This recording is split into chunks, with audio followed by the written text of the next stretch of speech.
London, 1942, deep inside Churchill's war bunker. A Canadian engineer stands before the British Prime Minister, holding a block of ice and a blowtorch.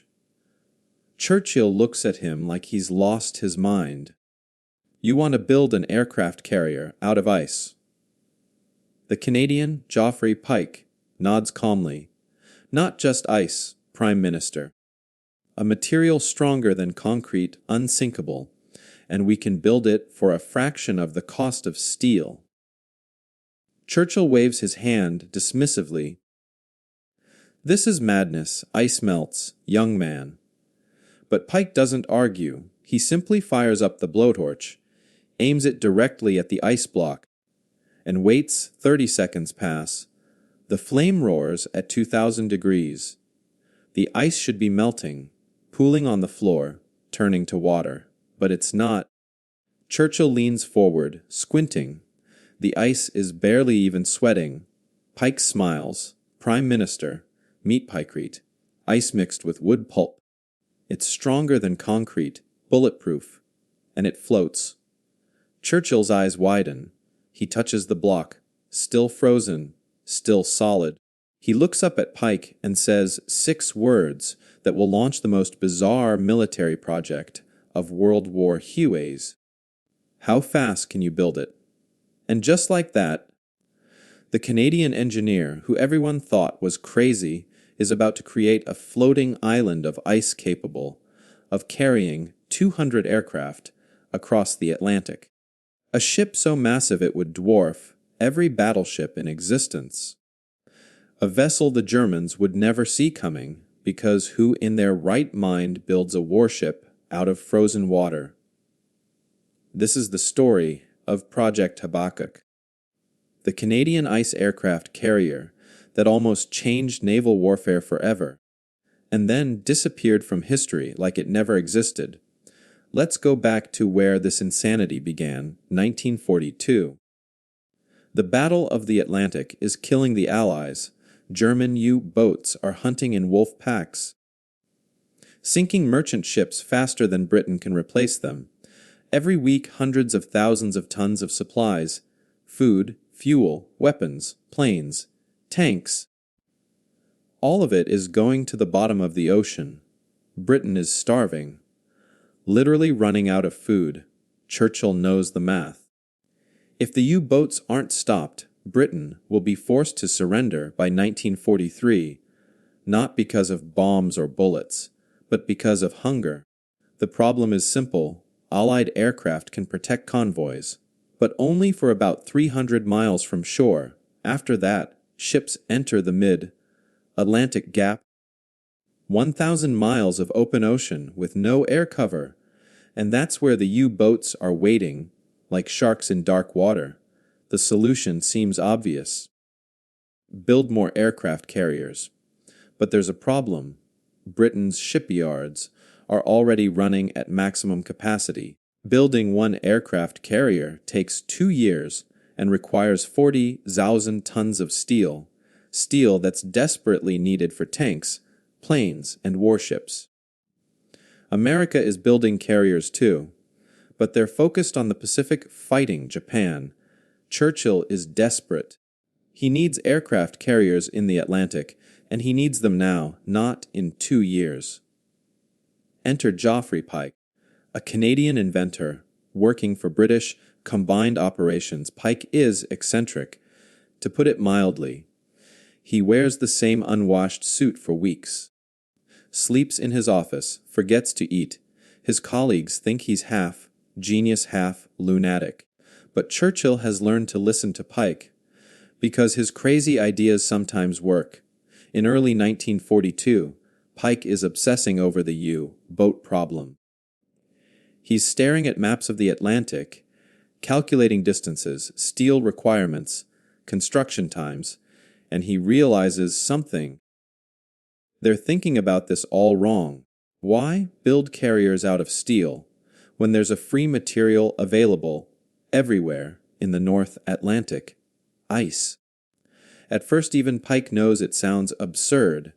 Ice melts, ice cracks. Ice would never support the weight of aircraft. But then he starts experimenting. He learns that pure ice is actually quite strong, stronger than most people realize. A 1-inch thick sheet of ice can support a man's weight. A 10-inch sheet can support a truck, but the real breakthrough comes when Pyke mixes ice with wood pulp. Creating a composite material he names Pykrete in his own honor, which tells you something about his ego. But here's the thing. Pykrete is extraordinary. It's as strong as concrete. It's highly resistant to fracturing. It's slow to melt even in warm temperatures. And most importantly, when you shoot it with bullets, the bullets bounce off. Pyke runs tests. He fires pistols at Pykrete blocks. Nothing. He fires rifles. Nothing. He even convinces someone to fire a machine gun at a Pykrete wall. The bullets embed themselves barely an inch deep. He's created bulletproof ice. Now comes the hard part, convincing anyone to take him seriously. Pyke writes a 232-page proposal titled A Bergship, essentially a floating ice island. He proposes building a vessel 2,000 feet long, 300 feet wide, and 200 feet deep. For context, that's longer than 6 football fields. This ice ship would displace 2 million tons. Making it the largest vessel ever conceived, it would have a flight deck capable of launching 200 aircraft, hangars inside the ice structure, refrigeration units to keep the hull frozen, and anti-aircraft guns mounted on the deck. And here's the kicker, it would be virtually unsinkable, because unlike steel ships that sink when torpedoed, Pykrete simply absorbs the explosion. You could blow a 100-foot hole in the side, and it would still float. Pyke calculates that building this ice carrier would require only 8,000 tons of steel for refrigeration equipment and structural supports, compared to 40,000 tons for a conventional carrier. Construction time 6 months instead of 2 years, cost about 1/5 the price. The proposal lands on Churchill's desk, and surprisingly, Churchill doesn't immediately throw it in the trash. Instead, he summons Pyke to London. Which brings us back to that moment in the bunker with the blowtorch. After Pyke's demonstration, Churchill is convinced. He immediately cables President Roosevelt. I attach the greatest importance to the examination of these ideas. The advantages of a floating island or islands, if only used as refueling depots for aircraft, are dazzling. Roosevelt is intrigued. He assigns American engineers to collaborate. The project gets a codename Habakkuk, named after a biblical prophet. Though someone misspells it, and it sticks with 2 K's instead of 1, funding is approved, resources are allocated, and the Canadians are put in charge of actually building this thing. Because, let's be honest, if anyone can build a giant ice ship, it's Canadians. The location chosen for the prototype is Patricia Lake in Jasper National Park, Alberta, remote, cold, and far from German spies. In December 1942, construction begins. This isn't a full-size carrier. It's a scale model, 60 feet long, 30 feet wide, weighing 1,000 tons. Even this, small, prototype is massive. The team builds a wooden frame, then begins the painstaking process of creating Pykrete. They mix water with wood pulp in massive vats. The consistency has to be perfect. Too much pulp, and it won't freeze properly. Too little, and it won't be strong enough. Once mixed, the slurry is poured into molds and frozen in layers, building up the whole inch by inch. The refrigeration system runs constantly, keeping the internal temperature at -15 degrees Celsius.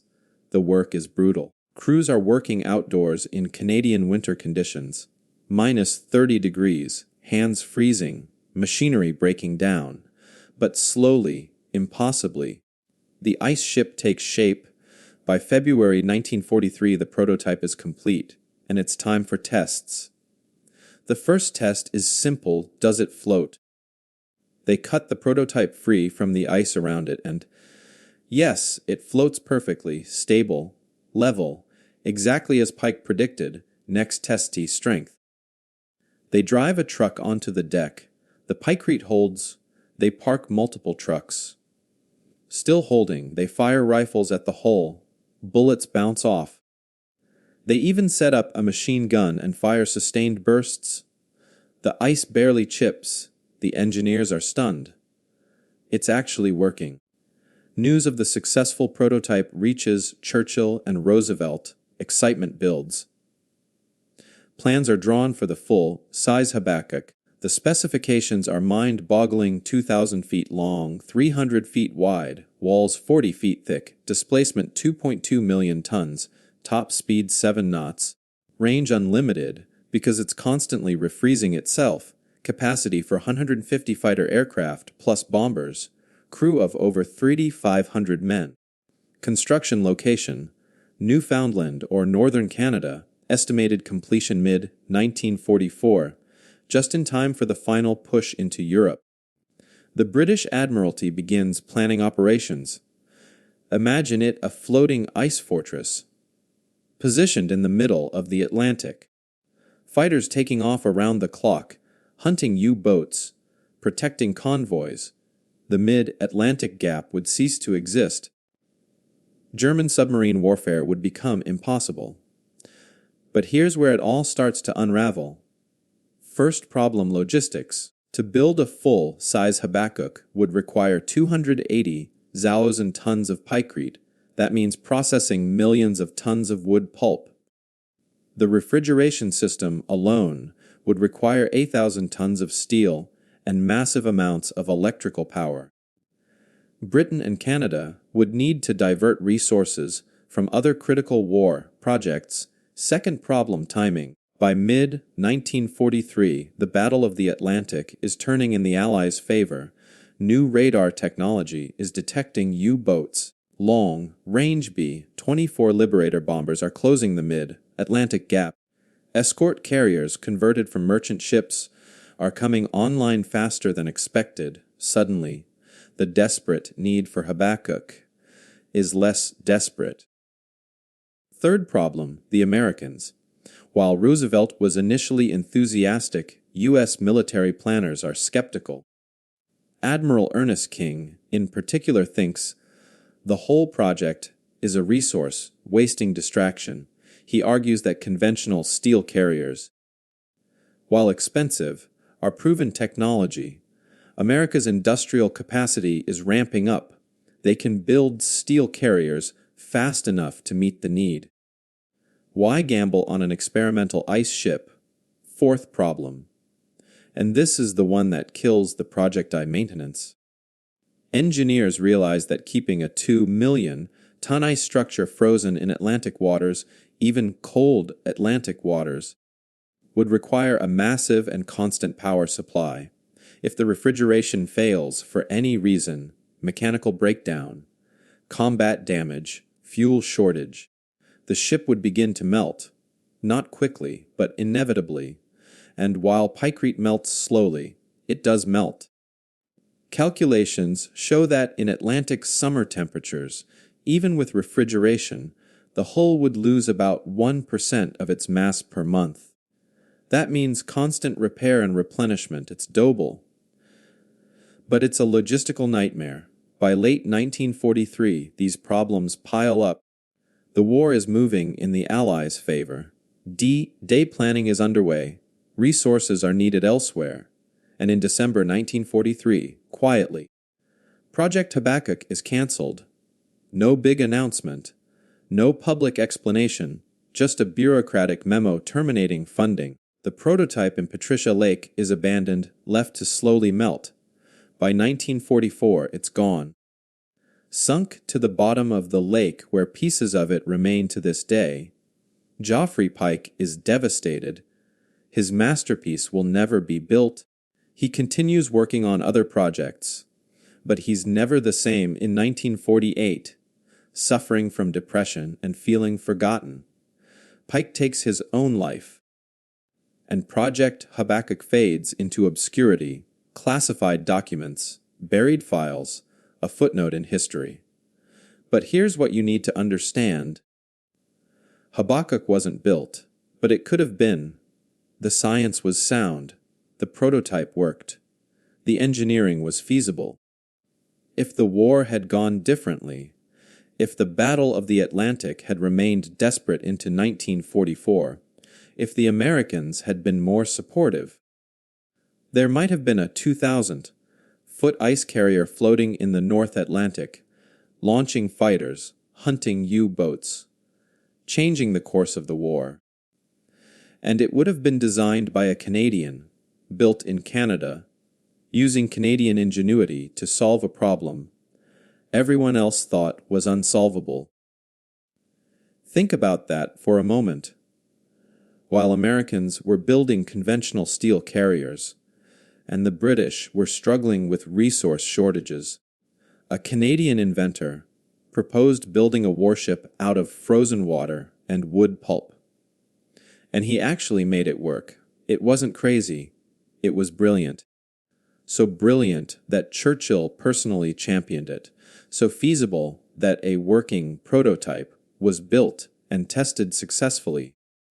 The only reason we don't remember it is because the war ended before it was needed. But in an alternate timeline, in a world where the Battle of the Atlantic dragged on, Habakkuk would be as famous as the Spitfire or the Sherman tank. And Geoffrey Pyke would be remembered as the eccentric genius who turned ice into steel. Today, if you visit Patricia Lake in Jasper, you can still find pieces of the prototype on the lake bottom, chunks of Pykrete, wood pulp still mixed with ice after 80 years. Divers occasionally bring up samples, and they're still remarkably intact, still strong, still proving that Pyke's crazy idea actually worked. There's a small plaque on the shore. Most tourists walk right past it. It says something about a wartime experiment. That's it. No details. No explanation. No mention of the Canadian engineer who tried to build an aircraft carrier out of ice. And that's a tragedy, because Project Habakkuk represents everything great about Canadian innovation: practical, unconventional, ambitious, and criminally underappreciated. Sound ice cracking, wind fading. So the next time someone asks what Canada contributed to World War II, don't just mention Juno Beach. Tell them about the ice ship.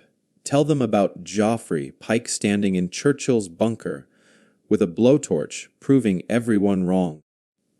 Tell them about the engineers in Alberta who built a floating ice fortress in the middle of winter, just to see if they could, because heroes don't always charge beaches.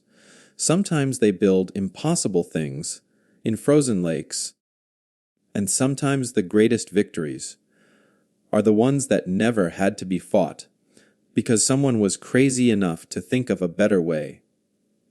If this story amazed you, I need you to do something right now. Hit that subscribe button, because every single week we're bringing back stories like this. Stories of Canadian ingenuity that textbooks forgot. Stories that deserve to be remembered. Share this video with anyone who thinks Canada's war contributions were minor or boring. Leave a comment and tell me, what other forgotten Canadian war innovation should we cover next? The Halifax explosion rescue efforts, the Canadian encryption machines that rivaled Enigma, the secret radar stations that saved countless Allied ships. We're just getting started uncovering these hidden stories. This is Canadians at War, and we're making sure the world remembers what Canada really did when it mattered most. Sound ice cracking one final time. Then silence. Now go watch another video, learn another story, and never forget the most powerful weapon, isn't always the one that fires. Sometimes it's the one that never had to.